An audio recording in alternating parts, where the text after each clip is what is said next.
ఒకప్పుడు హిరణ్యకశిపుడు ఏం చేశాడంటే ఈ పిల్లవాడు ఏం చేసినా చచ్చిపోవట్లేదని బెంగపెట్టుకున్నాడు. ఏం చేసినా పిల్లవాడు బతకడేమో అని బెంగపెట్టుకుంటాడు తండ్రి ఎక్కడైనా. హిరణ్యకశిపుడు బెంగపెట్టుకున్నది ఏమిటంటే ఏం చేసినా కొడుకు చచ్చిపోవట్లేదని. అందుకని ఆయన అన్నాడు, ఈ పిల్లవాడిని తీసుకెళ్ళి సముద్రంలో ముంచి పైకి లేవకుండా వీడి మీద పర్వతం పెట్టేసేయండి అన్నాడు. అంటే రాక్షసులు పెద్ద పర్వతాన్ని తీసుకొస్తున్నారు, కింద ప్రహ్లాదుణ్ణి తీసుకొస్తున్నారు. సముద్రంలోకి తీసుకెళ్లి ప్రహ్లాదుణ్ణి ముంచేశారు. ముంచేసి ఆయన మీద పర్వతాన్ని పెడుతున్నారు. పెడుతుంటే ఆయన ఎంతో సంతోషంగా ఈ సముద్ర జలాలు కూడా ఆయనే పరమేశ్వరుడు అని శ్రీహరి శ్రీహరి అని పిలిచాడు.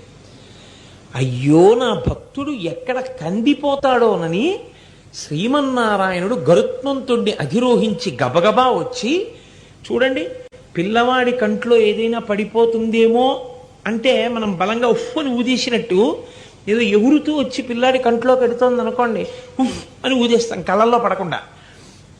అలా శ్రీమన్నారాయణుడు రాక్షసుల చేతిలో ఉన్నటువంటి పర్వతాన్ని ఉఫ్ అని ఊదాడు.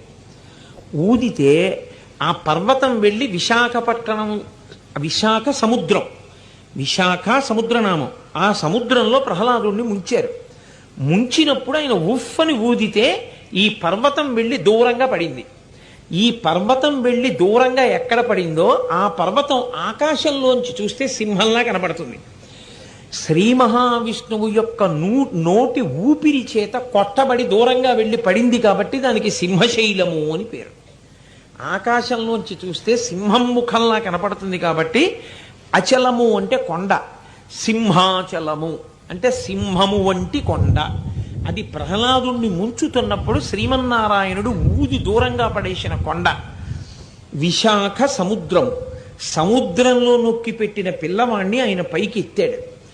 పైకెత్తితే ఎంతో సంతోషించి ప్రార్థన చేశాడు ప్రహ్లాదుడు. ప్రార్థన చేస్తే ఆయన అన్నాడు, ఇప్పుడు నీకు నేను ఏ రూపంతో కనపడ్డానో అదే రూపంతో రాబో కాలంలో నీ తండ్రి అయినటువంటి హిరణ్యకశిపుణ్ణి సంహారం చేస్తాను. నీ తండ్రి హిరణ్యకశిపుణ్ణి సంహారం చేసిన తరువాత నువ్వు రాజ్యం ఏలుతావు.